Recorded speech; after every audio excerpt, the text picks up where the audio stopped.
एक वर्ग क्षेत्र परिसीमा एक आयत क्षेत्र परिसीमा सह समान। आयत क्षेत्र दैर्घ्य 7 मीटर और प्रस्थ 5 मीटर हेले वर्ग क्षेत्र क्षेत्रफल केते?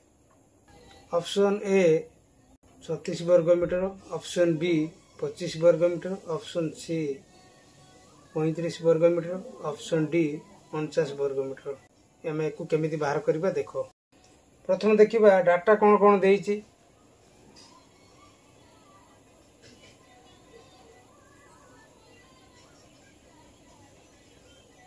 आयत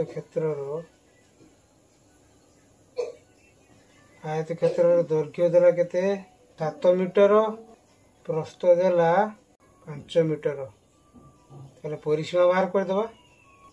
आयत क्षेत्र परिसीमार सूत्र होची 2 गुणन दैर्घ्य युक्त प्रस्थ।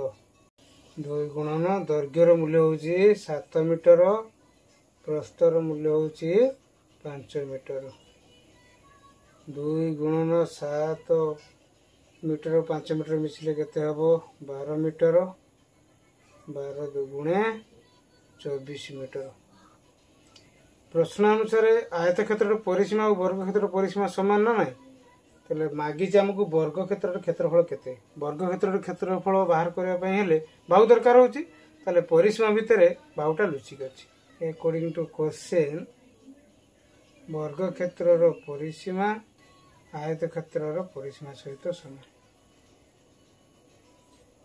वर्ग क्षेत्रर परिसीमार सूत्र होची 4 गुणन बाहु। आयत क्षेत्र परिसीमा बाहर पड़ला 24 मीटर। ताले बाहु केते बाहरिबो 24 मीटर हरण 4 मीटर।